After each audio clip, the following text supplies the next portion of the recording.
Welcome to another episode of In Your Business. I'm your host, Reeves Kirtner. Season 2 of In Your Business is presented by Moses Auto Mall of Huntington, MosesMeansMore.com, and powered by the Huntington Regional Chamber of Commerce and Kindred Communications. Today, we're taking you on a journey through a century, more than a century, I should say, of craftsmanship, innovation, and resilience. There aren't that many businesses in our area that have survived for more than 100 years. You'd have to navigate economic downturns, changing technologies, shifting customer trends, and still find a way to stay true to your roots. That's exactly what Blenko Glass has done. For more than 130 years, Blenko has been handcrafting some of the most stunning, iconic glass pieces in America, becoming a name synonymous with beauty, artistry, and tradition. Today, I'm joined by Dave Wertz and Bryson Cutler, Vice Presidents of Blenko Glass, to talk about how this family-owned business has adapted over the past century, their successes, their challenges, and what it takes to remain relevant in a rapidly evolving world. Let's get in your business. You know, we want to talk about how a business like Blenko, who's been around now for 100 years, how many years exactly? 132. 132 years. Not 120, not 130, 132 years. Is that right, Bryson? Check me on that. Oh, we might push her to 134, but we kind of lose track. So 130 plus years.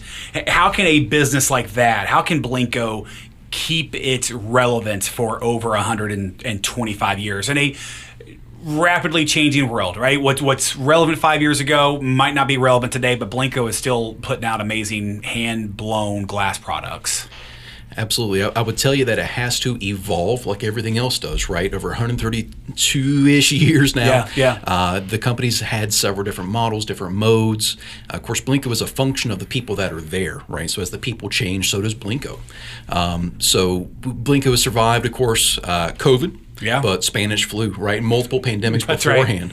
Right. So we were pretty tough, pretty hardy organization, but maintaining that hand-blown process has been, like, we're talking back to the Egyptians almost, right? With that same process. So we're still hanging on to it as much as we can in opposition to that automation quest that's out there right now. So before we started, I should have said, hey, give us the overview of Blenko. And before we got started, we were talking about, there are people that do not know what Blenko is that live in the same county as Blenko. Blenko is in Milton. I grew up in Cloden, so I've driven by it 100 times in my life. But tell us what Blenko hand-blown glass, but it's more than that though. It sure is. And so you being a local, you get what makes Blenko special, but I'll give you my sales pitch for us. Blenko is color. Right, so Blenko has over 1,700 different recipes for different colors. So when you walk into Blenko, you're going to see different furnaces melting different colors. That's the core differentiator between Blenko and any other studio or any other factory. So folks, if you have a glass studio at home, let's say you're a glass artist and you're full in your art, that's great. You're probably melting somebody else's crystal glass and you're adding somebody else's color to that glass. If you've seen Blown Away or some of the big shows, they go into this color room and it's a wall full of color. That's awesome. That's great. Blenko has that color that they're after melted in a furnace already for them. Right. So when we go up to that furnace, we pull out the color there. And so Blenko, to do that, has to do the raw manufacturing aspect to it, right? So we still order sand, soda, lime, the colorants, all the raw metals, the things that go into it. So there's a very strong argument to be made for exactly which hair you want to split. But Blenko is the world's largest raw resource, mouth-blown tableware manufacturer in the world. Wow. And that's right here in our backyards, right in Milton. Yeah. So that's why we are here to fight for it, right? To fight for it sometimes if that's what it takes. Yeah. So to ensure that we survive 132 years takes collectors, it takes fans, it keeps us being good partners of the community. We go out of our way to spend every dime that we can right here in the county, if not right next door. But we try to be a good partner, and the people, our customers, are good partners back to us. We have a super active collector group. So I tell you, over 130 years, Blenko's always been cool, right? As much as our hot process is, we are a cool company, and that's really, really neat to be able to say.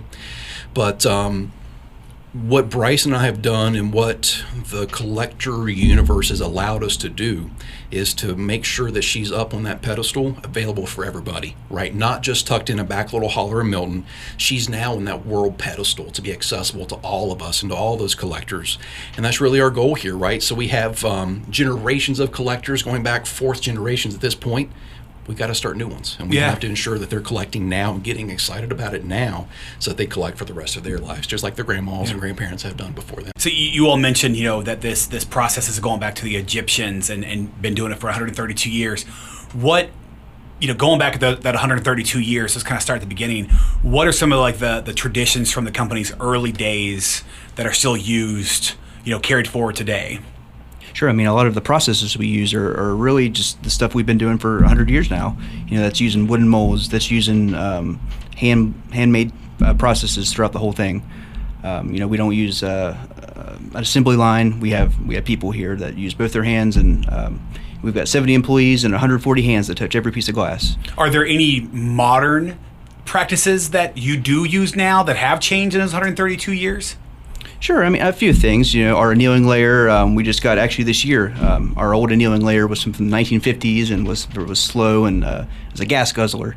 And we just got that upgraded, which is really nice. So we've gone from a 6 hour plus annealing time down to almost an hour, which has been huge for us. Yeah. Less gas, more time to be able to produce this stuff, right? It works out great for us. I've met with some of your predecessors before at Blenko, and I remember one of the things that stuck with me was that and please correct me if I'm wrong, but one of the reasons Blenko is where it is because of the natural gas, right? Like that, when the family was looking from Pittsburgh, they were like, in this area, something along those lines, in this area, a lot of natural gas, and we need natural gas so we can make the gas.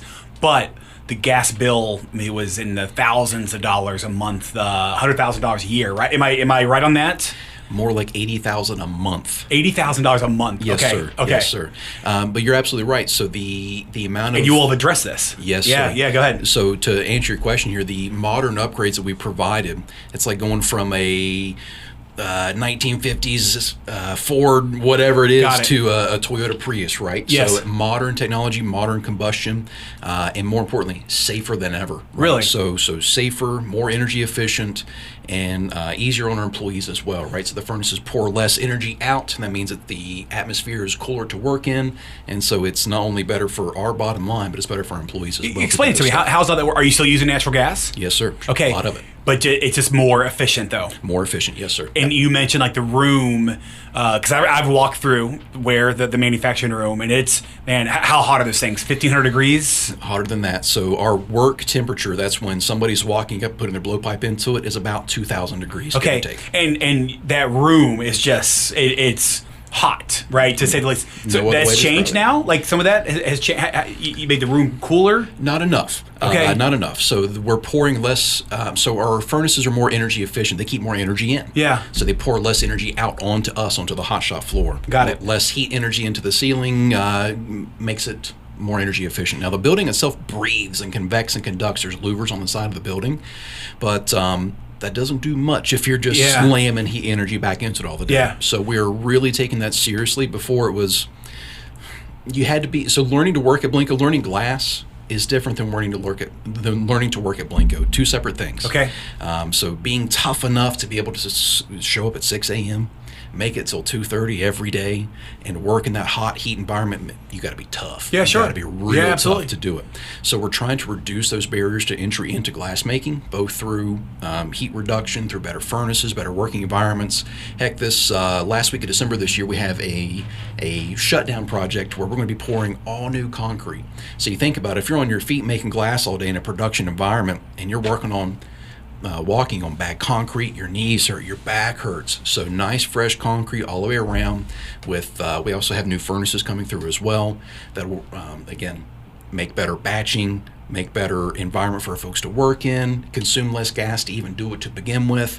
So towards that $80,000 figure before, it's down to under 20 now. Huge. And so that's absolutely huge. That's it, yes, sir. Yep, we set a salary every month, basically. Yeah. Are there any purists that are like, no, man, use the old way. If you're going to do this, do it right. Or am I wrong on that? No, sir. Let me refer you to my fist fighting line earlier. It is a challenge sometimes to take someone who It's all they've eaten, sleep. That they were taught this way. Their dad, their grandpa taught them in these cases. But the things that we're doing isn't just different; it's safer, it's more efficient, and so to drag these things along and to put the effort into it is absolutely worth it in a lot of different ways. But yes, sir, it's a challenge. Yeah. Daily, weekly, That's monthly. funny. Yes, sir. What about, talk about this too, like I did want to bring up, and I'll do it now, environmental impact. Is this more green or environmentally efficient as well? I'm assuming if you're using less gas. Yeah, absolutely. And a lot of our new furnaces, the green aspect comes from more complete and more efficient combustion.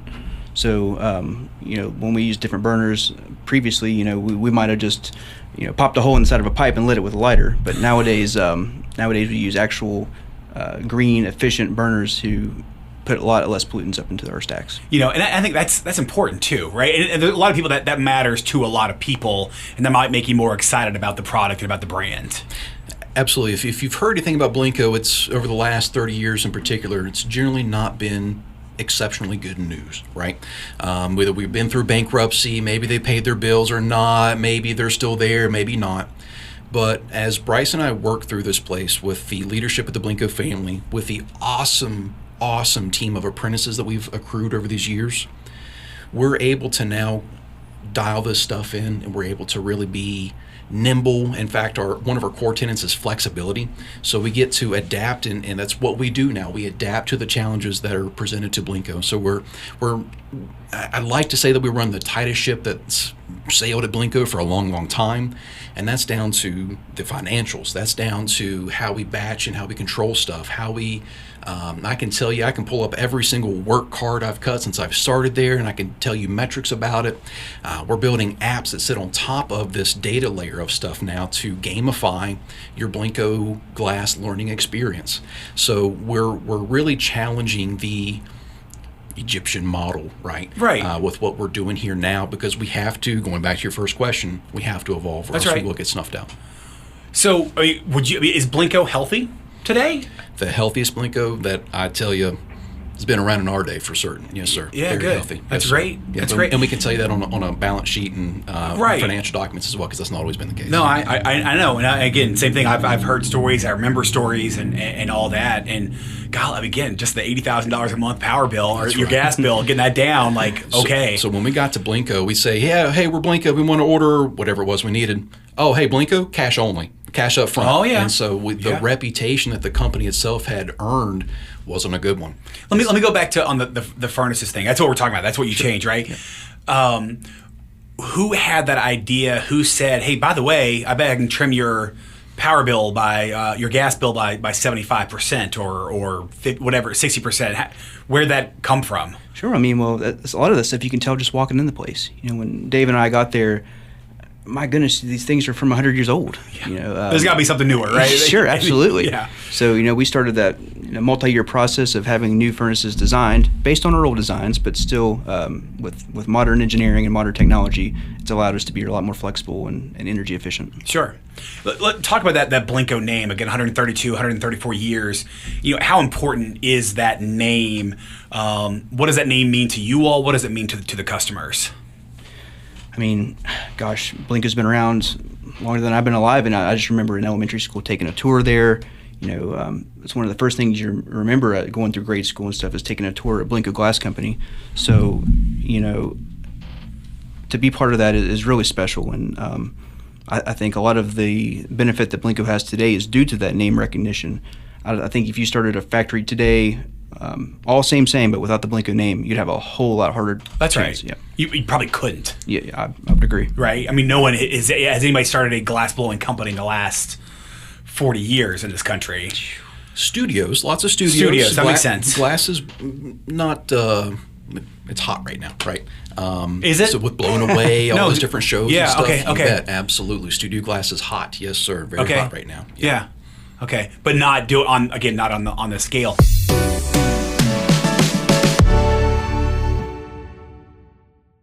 People might remember Pilgrim Glass, right, on the way out to the glass on the way out to the airport, right. And then Culloden had one. There was one on the way out to Charles Creek. I mean, there were dozens and dozens of, and I go to the Heritage Village, and they've got a whole little section on that. I mean, there were dozens of these right in this area, and this is the one that survived. Why do you think it was able to? How was it able to survive when the other ones didn't? That's a really great question. I think we're still trying to understand exactly why. We see it every day. So to your point, 475 glass manufacturers in West Virginia alone. There are now 4. We're the biggest of the 4. So I'll give you my opinion as to what has kept Blenko alive, and truly, it's the people. It's the guys on the hot shop. It is the size of their backbones. A Tyrannosaurus Rex has nothing to compare it to. The amount of grit and determination and backbone, and that all kind of comes from pride, right? You don't do it just for any reason. They showed up to earn their paycheck, to make sure to take good care of that company. When I got there, still to this day, just enamored by some of the hot glass workers and the people that have been there for so long contributing. Asked them, why wouldn't you put your maker's mark on there? Put your little stamp at the bottom. It was you didn't even say that. You didn't ask that question because you're a company man. You're doing it for the company. So the sheer amount of grit, backbone, determination, and just not giving up, and that was all before us. Right? Is the family still? The Blenko family still owns it? Yes. And I'll add that too, right? That they didn't want it to fail, but they've stuck with it through some of the hardships, right? Absolutely. Yep. Absolutely. And I'll give you another side to that same coin. My personal opinion is that if a lot of these factories would have made it to the e-commerce age, they might have had a lot better chance. Historically, we've been a wholesale company, selling to Macy's, to Sears, to JCPenney, and those big box stores. In that time period where everything was switching, where Fenton closed, where Viking closed, Pilgrim, if they could have made it to the e-commerce, era where they could sell direct to consumer, that might have been a different story. I understand. Let's talk about that. Let's talk about e-commerce. So, who do you sell to? What percentage of your sales are direct to consumer versus, box stores, chains, retailers? Is what I'm trying to say. Sure, I'll tell you now. Over half of our sales are all e-commerce, and probably more, closer to 70%. Like I said, historically we've been a wholesale company, but we flipped that model, and while we do sell a lot through our visitor center, most of our sales are now online.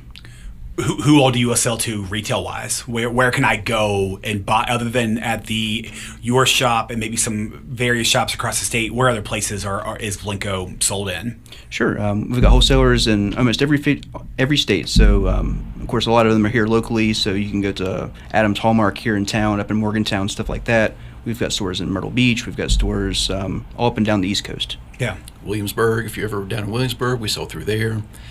We try to give our West Virginia wholesalers a little bit more love. Yeah, sure. To keep scratching the backs there as much as we can. But we're everywhere. So talk about your e-commerce strategy. How many years has Blenko been online, selling online? And I was going to ask, do you think Blenko would still be in business if it wasn't for e-commerce? And that'd be tough, right? Based on what you just said, 70% of sales. But sure. But talk about that transition into online sales, e-commerce for Blenko.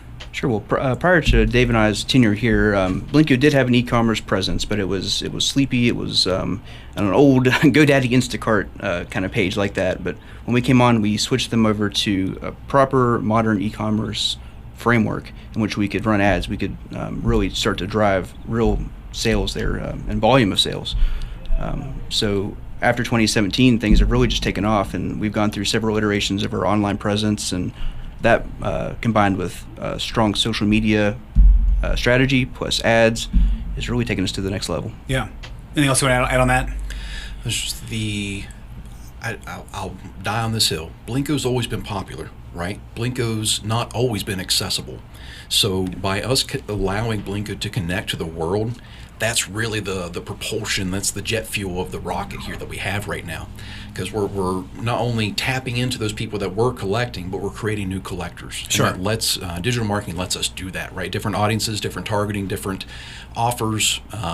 So that person in Milton that still thinks Blenko's may be closed will eventually one day see that ad from us and say, hey, come join us, right? Come see our gift shop. Come see the observation deck. Sure. So that lets us hit people right in the sweet spot when we need to. Talk about your all's backgrounds. It's not, you all did not grow up in a glass blowing family. I don't believe so. Digital marketing and marketing in general, that was your background, and then that led you to Blenko. Am I right on that? Absolutely. When we started, Dave and I had a company. We had our background in digital marketing and IT and web development, and really those foundational skills let us do what we do today. Talk about that. How did all this come together? How did you get? Why are you working at Blenko today? Sure. I tell you, is it 7 years now? I always lose track. We're going on 8 now. Going on 8 now. Okay, gotcha. 134 and 8. All right, let's get it right. So, just a sliver of the time, right, which we understand and feel every day. So there was, at the time, previous management was running what was called a Glass-a-Palooza, and that was a little music festival type of deal. It was a one-day event, a couple local bands trying to get people excited about Blenko. So we got there. There was a retired couple in their lawn chairs watching, and that was it, besides the general manager at the time. So we started to make a conversation with him, been in his ear on, hey, this whole internet thing, it's not really going away, right? Get hip. And I tell you, the journey to get our foot in the door at Blenko versus maybe the calf and the knee in the door behind it has been a long process. In fact, the first check we got from Blenko, they told us you better cash it today. It might not be there tomorrow. Got it. And so that was after months and weeks of free labor anyways, right? Because we understood going into this is not a paycheck. This is a labor of love. This is something that we're doing because we should do it. Yeah. And so that thing in our backyard, we picked up and polished off as much as we could. After years and years and years, COVID. Right. That's so right. The Blenko family, the current management at the time, they needed extra hands. We could not have gotten through that in our handmade process. Right. We're literally trading pipes with each other. We couldn't have gotten through that through COVID without a lot of hands to help us through that process. So it wasn't easy, but the Blenko family needed us full time to do that, and we answered the call, and here we are today. What drew you to it? You mentioned the labor of love. We did it for free, not for a paycheck. I mean, what drew you to it? Blenko's always been a passion project for us, even when we were being paid as consultants through our previous company. But, really just the desire to be there for a company that's been there for us for our whole life. I think it's very important to us, both as local people here in the community. Sure. I tell you, we knew that we had what it would take to fix this place, and so we absolutely fought to make sure that happened, right? We didn't want to be the guys, oh man, we should have done that thing, and then have Blenko close or whatever that is, right? So with active determination, we chose Blenko to put the effort into. What are some of those things that you knew? I mean, e-commerce you were already kind of, I guess, doing for them, but what are some of those things you were like, hey, Blenko needs to do this so they can survive? Cut cost on energy. I mean, we keep going. Anything else like that? So Bryson and I would tell you, selling it's the easy part. Right? Yeah. That's really easy. Making it well. The way Blenko's set up in that old shop model, a shop is a 6-person configuration. So you have to have a shop and multiple shops, right? 3, 4 plus at a time, working all together. You got to show up at 6 a.m. You've got to work 40 hours a week. You got to get along. The personal changes between and the challenges they are in. When we got to Blenko, it was nothing to be on the hot shop floor and have it smell like a Willie Nelson concert. At 6 a.m., they're already passing jars of moonshine, and I'm not talking Gatlinburg moonshine. I'm talking the good stuff. White Somebody lightning. that's Yeah. exactly right. Yes, sir. So and so you compound that with, it was cool to light a cigarette off your blowpipe at the time, right? And that's kind of what you did. So you take the guy that's been smoking cigarettes back to back to back for X amount of years and say, hey, we actually can't do that now. Is a challenge. But I tell you, the guys we got rose to the occasion. We've gone through a lot, but now absolute zero tolerance, right? We just can't tolerate that. The Blenko that we stepped into would not have allowed the women that work there now in the hot shop. It just wouldn't have been compatible.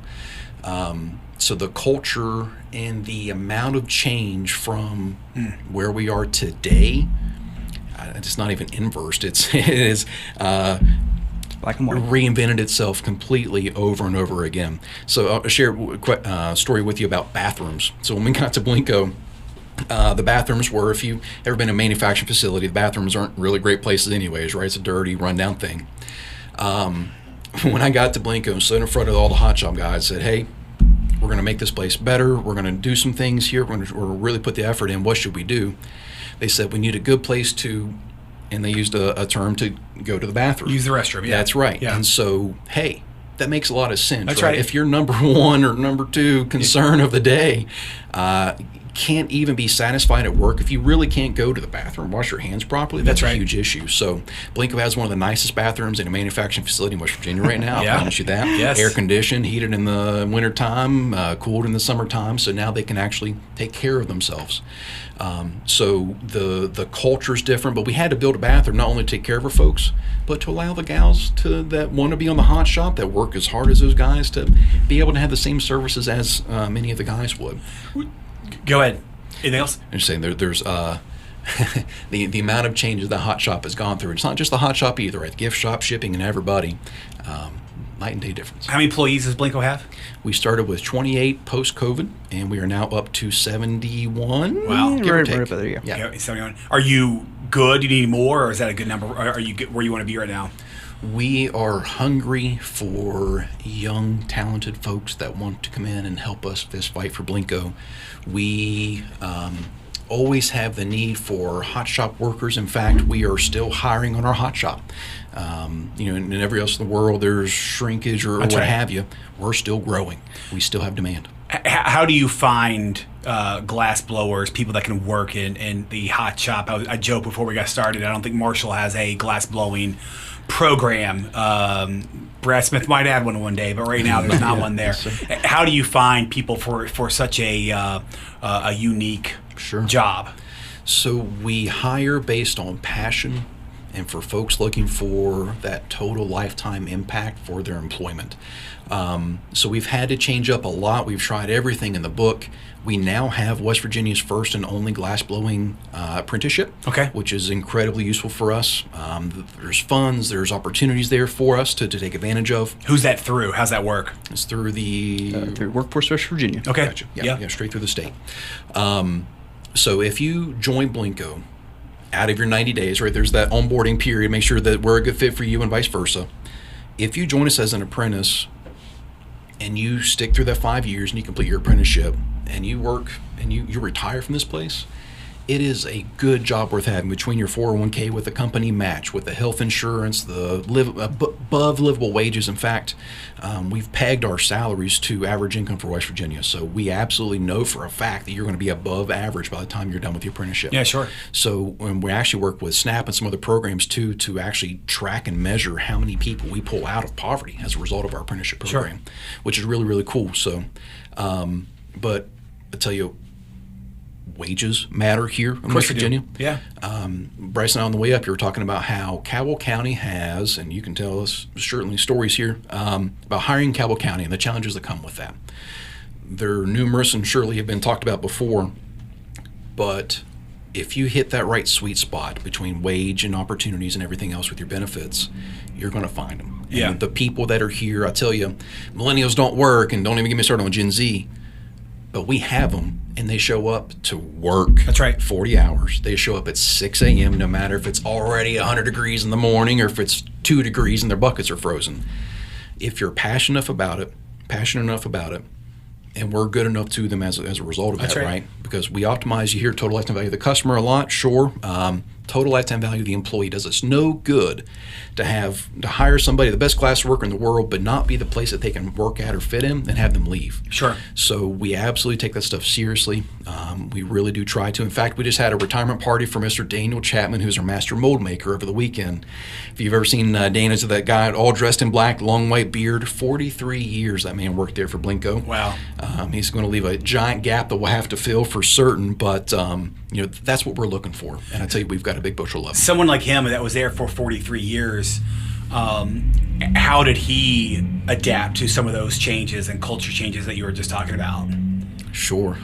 The Blenko that Daniel walked into is not the same Daniel that I bet he's probably worked for for 4 different Blenkos. At least. Maybe, yes, right? I mean, every 10 years, I bet it was a different place least, based yes, on what sir. you kind of talked about. Yep. I tell you, the company hasn't always been one that's been good to Daniel as far as fair wages for his labor or really anything in those regards that we would want to worry about today. But the one that he left from, respected him, made sure that he left on the right note and the high note, and we'll still take care of him after this. Yeah, sure. Let's talk about again. We talked about how the company has changed over those 132 years and over the last 7 years. Talk about some of the changes in terms of consumer trends and consumer taste that Blenko's had to adapt to over the last 10 years or so. Sure. Well, when we inherited the business here, in our tenure here, it was very much we'll call it your grandmother's glass. A lot of frilly stuff, a lot of ruffles, a lot of candy dishes, and really that's fine and all, but we've got to move past that. So looking to get into to a younger audience.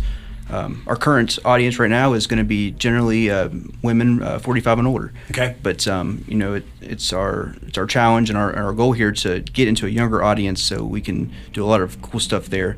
For instance, earlier this year we released a line of products that were Dungeons and Dragons themed. Okay. So D20, D12 kind of dice shapes, and that went really well. A lot of people resonated with that, and it was really exciting to see a lot of younger consumers come to Blenko there with that product launch. What did a 45 or 55-year-old woman like 30 years ago, 40 years ago, versus what a 40 or 55-year-old woman likes today? Sure. Well, I think. I mean, you're always known for your water, not vase. Is it the vases or the jugs? Water bottle. Water bottles. I was way off. I mean, that's your bread and butter, and right, those things are so iconic. But obviously, Blenko does more than that. So again, going back to that question, like, how has that, specific products changed over the last 20 years or so? Well, sure. And I think that question, it'll change depending on what year it is. So, okay. I think some of the constants have been, mid-century modern kind of styles. So minimalists, heavy with color, a lot of stuff that's complementary palette-wise. But like I said, we've moved from a candy dish kind of environment to more functional. So tableware, so drinking glasses, decanters, barware, stuff like that. And of course, we still do our centerpiece vases and stuff like that. But I think a lot of that will change as we move forward. It's like the barware and the kitchenware. Is that newer, or how long? I don't think I knew that Blenko did that. I think of just more of the artistic stuff, not necessarily functional stuff. Sure, relatively newer. I mean, we've done stuff like that in the past, but we try now to have a consistent line of barware and stuff to offer people who want a functional glass. Yeah. What about how has customer expectations changed since you all been doing this for the last 7 years or so? Competing with Amazon is one. Right? Okay. So when you try to go pricing, toe-to-toe, shipping, fulfillment expectations, and just so we're still a small company, right? 71 strong. We're not Amazon, so we don't have 24/7 customer service. If you answer the phone call past 5 p.m., you're going to get a voicemail, right? And so there's some challenges there. I tell you, the world expects if you order it today, it's going to ship tomorrow. So sometimes we can do that. We're making efforts to do so even more. But in the spikeability and the explosiveness of some of our products, that just means that there's a very long line. There's not, in our handmade skilled process, I can't always just have Bryson go make me a piece right quick. Right. It takes 40 years to be able to do that stuff. Not a lot of economy of scale there. Yeah, there really isn't. So sometimes you just have to wait. And so that's a different answer to give folks. And, they got their order yesterday. How come I didn't get mine? Well, yours is a little bit different. There's considerations into why that is. So going toe-to-toe with Amazon and some of the e-commerce fulfillment stuff is a little bit challenging. But generally speaking, our customers, we love them and they absolutely love us back. As long as we set the right expectations, they're happy to work with us in those regards. Communication's huge there. As long as we're upfront about our ship times and upfront with them if there's delays or if there's any issues, they're happy. Yeah. What do you all have to do to get ready for Christmas time, which is, this will probably be released in October, it is October pretty much. What do you all have to do to get ready for Christmas? And more employees, more work hours, more shifts? What all goes into that? Production scheduling changes, we do hiring, we ramp up for customer service, shipping, and all the other areas that explode. But generally speaking, with the handmade process, you can't really just hire a couple glass workers real quick, especially around here. They're not around. So takes a lot of squeezing, a lot of production planning. We're already making Christmas now. Of course, yeah. We're sure. shipping fall. We're making Christmas now, and we have the designs ready. So it's a lot of planning, and generally starts last year. Right, that's right. Which is pretty crazy. And like you said, extra production scheduling. So as we get into the holiday months, we'll be working Saturdays to catch up and we'll stuff like that. Yeah. Are there any upcoming designs, releases, anything like that you're excited to share, or that you can share with us? Well, that's a tough one. Nothing I think we can share. We'd have to get our creative director's approval on that. But, of course, all the Christmas stuff is going to be spectacular, and we're looking forward to releasing all that. You don't need to share specifics, but when you say, like, hey, I need to get with, what did you say, our creative... a creative director. Creative director. What are those conversations like, without saying it, but, like, what colors, new products? Is that, you're always working on innovation for that? Always working on innovation for new colors, so we've got new colors scheduled out till next year. New releases, whether that's a guest designer, whether that's something that we've got here internally working on. That's stuff we're working on now for next year. Sure. And so, again, the company's been around for 132 years, 134 years. Where do you see Blenko in 5 more years? And then I'm going to ask again, 10, 15, whatever. But, like, just kind of short-term future. What do you think's next for Blenko, and then long-term future for Blenko? Sure. So short term, a couple of different things come to mind. Number one, trying to be metric driven as much as possible in our quest to improve quality. How can you track that? How do you know that? How do you measure it? Well, it comes with your metrics, right? So we're going to be very metric focused. One of the things that I'm really excited about is that creative director title. Historically at Blenko, it's been a designer. So you've had Blenko attached with one designer, and it kind of works for a decade or so, and that's that. And you kind of see that in catalogs and things as well. So Blenko has gone from that one-to-one model into a one-to-many model. So our creative director, Dr. James Arnett, he works with, and this is the best part, trying our best to work with native Appalachians that have a story to tell. We've talked about folks like Jan Rader and some other folks, like really powerful local folks that have this really cool story to tell. We're going to tell it through glass. So there's a lot of opportunities there for that stuff. Already this year we're talking about West Virginia's history with space, which is kind of an interesting thing for us growing up as a Star Trek Next Generation kind of guy. We've talked about the Green Bay Observatory this year. Sure. In fact, that was all West Virginia Day. Emily Calandrelli, who's the former NASA employee who's going to space here soon, courtesy of Brad Smith's organization, going to send her to space. I'm trying to get a suncatcher in her pocket to send Blenko to actual space. Love it. So really tapping into the local folks that are here, those stories that we have to tell, and working on making the best glass we possibly can. You mentioned trying to get younger people to appreciate and to become customers. How do you do that? How do you educate them and market to them? Sure, it's a lot of digital, and like we spoke on earlier, it's in opposition to that catalog model where on January 1st you've got 12 months of glass design. We've got to be a lot more flexible now. We have to release new stuff all the time and try different things. Is that the key? New stuff, doing new releases, like this is the latest, the greatest. Absolutely. It's not your mom's, your grandmother's Blenko. And that's not to say we don't have our core line items and staples, but we do try to release stuff as often as possible to appeal to different people. Yeah. So with that comes some failure, right? You're not going to win them all. So you got to roll with the punches on that and try again. Can you give examples of products we thought this would be a home run and it was not? Sure. There's a piece that comes to mind. I was actually working in the gift shop on Saturday to kind of fill in, and there's a piece that comes to mind called the chicken cup. Okay. What is a chicken cup? It's a great question. So we do this annual, it's a design competition with the West Virginia University's Industrial Extension. They open up this design competition. Every student in West Virginia, if you design, you send in your artwork, we might turn it into a sun catcher, those little pressed rounds of discs of glass. Sorry, excuse me. Yep. So a young lady named Julia McCloy, I believe, won last year. She drew these really awesome watercolor chickens. Boy, they were great. And so we loved, out of all the entries, we chose chickens.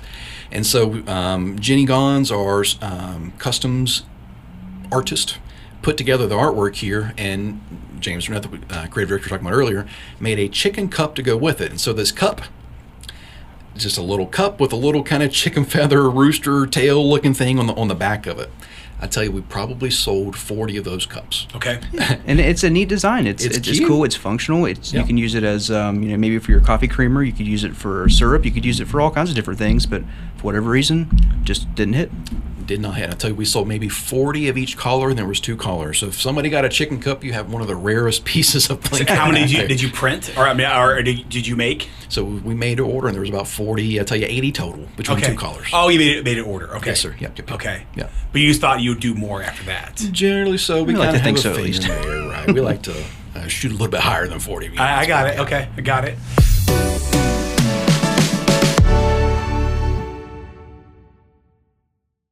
Again, you moved into this role coming from digital and marketing, website development, all that kind of stuff. Kind of an untraditional path. But, as you all have been at Blenko, what lessons what lessons have you all learned that could apply to other businesses, could apply to apply if you went back to digital marketing and website development, that kind of stuff? What have you learned that you could pass on to other people from Blenko? Patience and flexibility with your workforce is number one. Being able to take punches as they come. To roll with the punches, and things are going to go wrong, and you're not going to be able to change that. You can plan all you want, but something's not going to go right, and being able to adapt to that is really paramount, I think. There's a lot of, and this is unrelated to that question, but there's a lot of positive stuff I think happening in our area right now, going on at Marshall, Nucor, just a lot of good stuff. How does that affect Blenko in any way? Obviously, if we get more people here, that's more people that can go to the gift shop and buy. I know you're selling online, but that's all good stuff. But I don't know. I just feel like there's a good vibe going on right now between tourism and, like I said, economic development, all that kind of stuff. Is there any effects where Blenko falls into all that?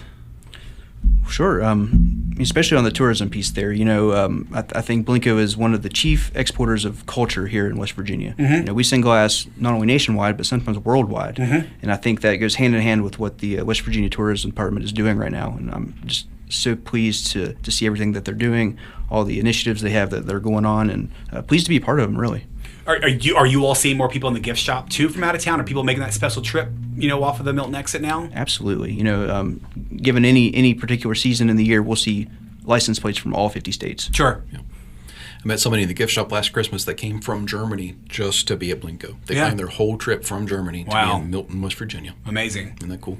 What about again, getting more specialized, skilled workers? Marshall and RCBU. Are there any partnerships like that? You mentioned workforce development, right, for the state. Anything like that plays into all this? Nothing at present, but it's stuff we'd love to explore. Partnerships with Marshall and glass blowing programs. But the people who work for us are not the kind of people who typically will go and graduate from a glass program. Yeah. So it's a little bit different there. No, I understand. Just a different ball game. That's right. You get to a studio, they've got heat exhaust. It's a nice balmy 70, 80 degrees, whereas here in Milton, it's a factory, right? Yeah. It's to me, it's a factory. That's it's right. a production environment. Yeah. It's not a studio. Yeah. Any advice you'd give to a company trying to survive 132 years? One of the first podcasts I did was Jim Steak and Spaghetti, and there's a lot of similarities. They've been around for 86, I think, years now, maybe 87. And anybody that can do it for 50 years is doing something right. And but there are. It's kind of weird to say, but there's similarities, I think, between Jim's and Blenko. But any advice? There really are, You're though. People. Right. Yeah, that's it. When we did the podcast with them, I had second generation Larry and I had Bradley, third generation, and they had employees that were there with them for 40 plus years. You just told me you had a guy retire that was there for 43 years. People make a trip to go to Jim's. People make a trip to go to Blenko. It's and food is an art. I stand by. Food. I love cooking and trying other food and that kind of stuff. It absolutely is an art, and obviously what you're all doing too. But any advice on a business trying to survive, like that? Evolving is a huge one, right? Adapting to change is obviously the biggest one for anybody. Yeah, I tell them to swing into that brand name. Really and truly, if you can become that tourist destination, you will survive. Yeah. So we noticed a lot too, like Audi Heritage Farms and all these people that if you come to visit Blenko, you should absolutely go to these other places, right? It's not a zero-sum game here. It's all, you can spend a whole day or several days, in fact, on this little Cowell County circuit that we have developed. So we try to, as much as we can, cross-promote. We got a little tourist kind of section in our gift shop. But, Cowell County, Huntington in particular, there's really something nice brewing here. No, there is. There is. You mentioned that 70% of your sales are e-commerce now. What percentage of that is West Virginia shipped versus the rest outside of the world? I'll tell you a good percentage of it, but at the same time, we have hot spots in Texas. We've got a huge following in California. Up and down the East Coast really is hot for us. So yeah. A good percentage, but not all of them. Yeah. Last question. What is your favorite Blenko release thus far? Your favorite piece so far, and your favorite color too. Kind of color. I know we talked about that earlier, but that is that's something people probably don't understand as well too. Is that the uniqueness of the colors of Blenko? But yeah, what's your favorites? We released a piece a couple years ago. It was for our Festival of Glass. It's just it's a classic decanter shape with a nice wrap of glass around the top of it. I think that's probably my favorite form. And really anything we make like that with that decanter shape, that nice wrap of glass is really going to pique my interest.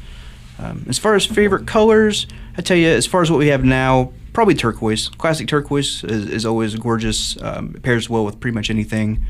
Though we've made quite a few really spectacular colors this year, so it's a hard question. I'll cheat a little bit. I'd tell you our favorite type of product that we've been releasing lately is called our Glass for Good sun catchers. And so what that does is allow us to partner with, like right now we have Little Victories right here in town. We partner with a local nonprofit doing good in the world. We try to help them do more good. And so right now we're selling sun catchers. 50% of the proceeds go straight to Little Victories.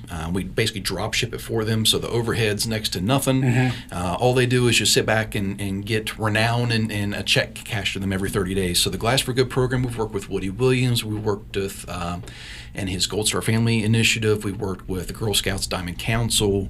We've worked with Hickman Holler and the Healing Appalachian community. I mean, we've truly, I think we pulled the numbers for 2023, and what was it, like short of $60,000 worth of just cash donations. Oh, yeah. We also had when the Ukrainian-Russian war popped off for UNICEF, donated $17,000 alone to Ukrainian refugees. What'd you do for them? A beautiful Ukrainian, we had them actually, we sold them in a pair, a citrine yellow Ukrainian suncatcher and a turquoise Ukrainian suncatcher, the flag in Slava Ukraine, right. Whatever the slogan is, stamped right on there. So sold in sets, and they just absolutely took off like hotcakes. In fact, we're still an organization doing stuff with them that we still work with to help them get the materials they need to go out and make money to do the good stuff that they're doing. Are there other, and I said last question, I lied.